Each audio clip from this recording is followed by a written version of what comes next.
All right, I want you to imagine a scenario for a second. It's January 29th, 2026. Go.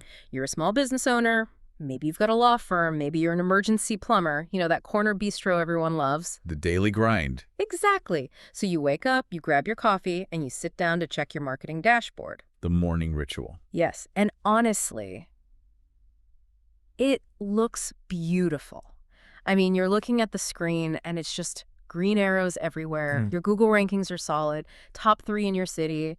Your visibility is, well, it's through the roof. By every metric we've used for the last decade, you are absolutely winning. So like the dream scenario. It does, but then you look at your phone, and it is silent. Just dead air. No notifications, no ringing. You actually check to make sure it's plugged in. It is. So you've got this baffling mystery. The data says everyone sees you, but nobody is calling. It sounds like a ghost story for marketers, doesn't it? But based on the stack of reports we're looking at today, this isn't a glitch. This is the new reality. So today we are doing a deep dive into what is going on with Google business profiles. We've pulled some really startling data from Sterling Sky, from Ranking Academy, And technical breakdowns from Embed Social, VANQ Media. and insights from people like Barry Schwartz. And the headline here seems to be that the call button, the single most important pixel on your screen, has become an endangered species. Or, to be more precise, it's become a luxury item. Right. So let's unpack this silent phone mystery. Because if I'm a business owner, I'm freaking out. My rankings are up, but my revenue is down. What's actually happening on the screen? To get this, we have to look at a fascinating and honestly pretty alarming data set from Sterling Sky. They worked with a company, Jeepto, to analyze 179 profiles. Okay. And they didn't just pick random businesses. They focused on law firms. Which is a smart control group, right? Because lawyers aren't really an impulse buy. Exactly. Law firms are the perfect test case. They rely almost entirely on urgent, immediate calls. If you're in a car accident, you have legal crisis, you aren't browsing a blog post. No, you're hitting call. You need a person. Now. Precisely. And so, given that urgency, the data showed this undeniable downward trend. Month over month, clicks to call were just declining. But the rankings were fine. That's the kicker. Yeah. The rankings for these firms hadn't budged. Still number 1, number 2, number 3. That is the part that breaks my brain. The customers are searching. They see the listing at the top, but they're not tapping call. Why? Well, it's not because they don't want to. It's because they literally can't find the button. Explain that. I feel like I know what a Google listing looks like. It's a map, a name, a button. You know what it used to look like? In the local 3-pack, that map view at the top of the search results, Google has rolled out a massive design change. Okay. For the organic listings, the free ones, the call button has been replaced. Replaced with what? An image. Usually just a generic thumbnail of your business. So instead of a button that connects a user to you in one tap, there's just a picture of a wrench or your van. That seems so counterintuitive. Why would Google put a wrench in the way of me calling a plumber when my basement is flooding? This is what experts like Barry Schwartz call the web guide interface. It's all about introducing friction. To find the call button now, you have to click through or swipe or hunt for it. They've added an extra step. Sometimes 2 extra steps. But wait, I have to challenge this a little. I was looking for a pizza place yesterday, and I swear I saw a big blue call button right there on the list. Ah, you probably did. And this is where the mystery gets solved. I would bet that the listing you saw with the big button, it was a paid ad. Oh, okay. So that's the game. That is the game. This is the huge caveat that Ranking Academy and Sterling Sky found. The call button isn't gone completely. It's just locked behind a paywall. So if you run a local pack ad, you get your button back. You get a massive, prominent call button. If you're just ranking organically, you get a picture. That's incredibly sneaky. They've taken the basic utility of the search engine and sold it back to us. It's the monetization of friction. And the data proves it works. Sterling Sky noted that back in early 2025, these ads only showed up, like 1% of the time. It was rare. Very rare. By November 2025, that jumped to 14%. And it was accelerating. So if you're a user in a rush, you search for a lawyer. You see 2 options. One has a big call now button. The other, you have to work for it. Users follow the path of least resistance. It's just human nature. And right now, the path of least resistance is the paid ad. The organic listing is becoming more like a brochure. This feels like a huge shift. But looking at our sources, especially that reputation report, this hasn't come out of nowhere, has it? Not at all. The clues were there. If you think back to mid-2024, do you remember when Google deleted the chat feature and call history from business profiles? I do. I remember because a lot of small businesses were furious. They were using that chat to close deals right en masse. Right, and Google's reasoning was something like, Strategic realignment or low engagement, something vague like that. exactly. They said people weren't using it. But if you connect the dots to now, the pattern is much more cynical. They've been systematically removing free, direct communication. First the chat, then the call history data, so you couldn't track your leads. And now they're hiding the organic call button. It's a slow death of direct communication. Unless you pay. Unless you pay. It's a shift from Google as a directory to Google as a gatekeeper with a toll. Okay, before we get into the whole pay-to-play strategy, there's one technical gotcha I want to flag. This comes from VNQ Media, and it's a weird little glitch. Yes, the premium number issue. This is fascinating because it's an algorithmic choice that hurts legitimate businesses. So VNQ Media found that if a business was using a 1300 or 1-800 number, those are like toll-free numbers. Right, shared cost numbers. The call button was just disappearing completely, even without the new interface. And here's why. Google sees those as premium rate numbers. Because dialing them can sometimes cost the user more depending on their phone plan. Google's algorithm just says, nope, we're going to protect the user, and it disables the click-to-call icon. That is wild. So you could be a huge national chain with a legit 1-800 number you've had for 20 years, and Google just breaks your funnel because it thinks you might cost someone 50 cents. Precisely. And the business owner has no idea. They just think things are quiet. They don't realize their button is literally unclickable. Is there a fix for that? The fix is frustratingly simple. VNQ says just swap that primary number to a standard local landline or a mobile number. The icon usually comes right back. It's just another hoop to jump through. It feels like every time we turn around, there's a new hidden rule. That's the nature of the beast in 2026. So let's talk strategy.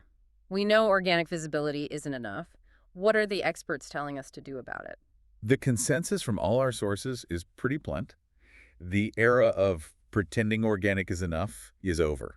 It's a pay-to-play world now. So step one is we just have to buy the button back. Unfortunately, yeah.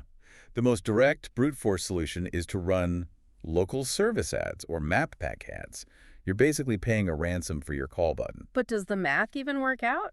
Ads can get expensive. Well, surprisingly, Sterling Sky noted the ROI on these ads actually went up in late 2025. Oh. It wasn't because the ads got cheaper. It was because the free alternative got so much worse. That's a cynical way to look at ROI. Our product is great because we broke the free version. It is cynical, but it's the market reality. If the free door is locked, the toll road looks a lot better. But, and this is big, but you can't just throw money at Google and call it a day. Why not? Because you're building on rented land. This is where Sterling Sky makes a strong point about platform diversity. Meaning what? Moving to Reddit and YouTube. Exactly. Think about how you search now. If you want a real opinion on something, do you trust the top Google result or do you add the word Reddit to your search? I add Reddit every single time. I want to know what real people think. And your customers do too. The idea is that Google local search is becoming indefensible. So building authority on YouTube or answering questions in local subreddits, it gives you a channel that isn't dependent on a disappearing button. That makes sense. And reputation brought up a good point, too, about owning your communication channel. Yes. SMS, WhatsApp, social inboxes. Get the customer off Google and into a channel you control as fast as possible. Okay, speaking of interfaces, it's not all doom and gloom. We do have some new toys to play with. Embed Social had a great breakdown of new features. They do. It's an interesting split, isn't it? They're taking away utility on the connection side, but adding a lot on the content side. The AI menu tool caught my eye. That sounds like a dream. It's a huge time saver for restaurants. You literally snap a photo of your paper menu. Grease stains and all. Grease stains and all. Upload it, and Google's AI reads it and turns it into a structured digital menu on your profile. But is it perfect? There's always a but with these new AI tools. Definitely not perfect. Embed Social says it's still experimental and buggy, gets confused with headers and things. So you have to check its work. You absolutely have to audit it. But it's still a game changer for efficiency. And on the user-facing side, things are looking a lot more like social media. I'm seeing stories. That's the big visual shift. Reviews and photos are now in a stories format, just like Instagram or TikTok. You tap through them. It's the TikTokification of everything. It is, which means you need to think like a content creator. A blurry photo of your storefront won't cut it anymore. And they added emoji reactions. They have. You can react to a review with a heart, or prayer hands, or a fire emoji. Is that actually useful? It sounds a little trivial. It seems trivial, but think about workflow. Instead of typing, "Thanks for the review," 50 times, a quick heart is a personal acknowledgement that takes 0 time. It speeds up engagement. Okay, that's fair. And I saw they finally added proper social media links. Yes. Long overdue. You can now link directly to your Instagram, LinkedIn, whatever. Which goes back to what we said about moving people off Google. Exactly. It stops the user from having to go back and search again for your Instagram. It's a huge deal for keeping the journey fluid. And what was this about chat coming back? I thought it was dead. Google's native chat is dead, but they've added a WhatsApp integration.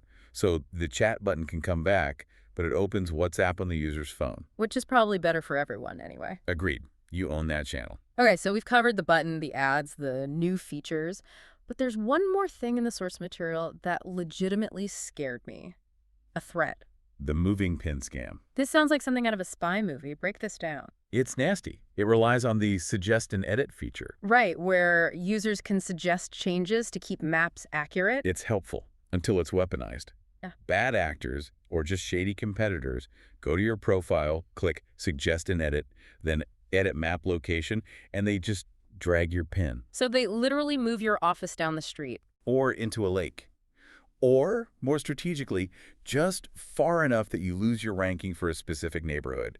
Your local SEO just tanks overnight. That is terrifying because it's invisible. Exactly. You had to be checking your listing constantly. But the fix described by Embed Social is bizarrely paranoid. It is. They warn that if this happens, you should not move the pin back from your main business account. Wait, why not? It's my business. Logic says yes. The algorithm says no. Because moving a pin back and forth looks like suspicious activity to Google. You could get your own account suspended. You are kidding me. I wish I was.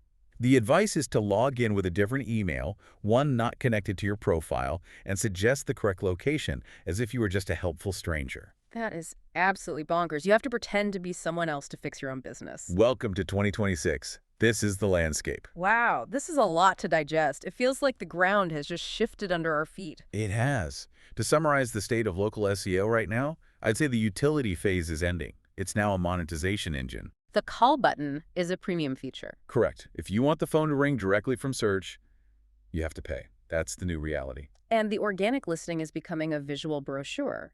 AI menus, stories, but harder to get an action from. Right. And meanwhile, you're playing defense against competitors moving your pin. It sounds like the easy wins of local SEO are gone. The easy wins are gone, but the professional wins are still there. The businesses that adapt, who run a hybrid strategy of ads and organic, who diversify, they'll win. But the ones just waiting for the phone to ring, they're going to be waiting a long, long time. It really makes you think about dependency.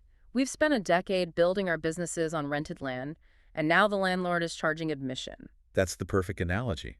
And it leads to a bigger question for everyone listening. Which is? If Google keeps replacing organic utility with paid features, at what point does consumer trust break? When I search for a plumber, I want the best plumber, not the one who paid the most for the button. That is the million-dollar question. And if users do stop trusting Google for that, are you ready?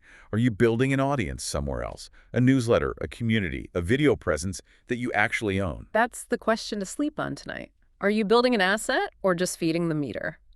A huge thank you to the teams at Sterling Sky, Ranking Academy, Embed Social, VNQ Media, and Reputation for the incredible data that made this possible. And check your pin location today. Seriously, do it right now. We'll catch you on the next deep dive. Stay curious. And stay visible.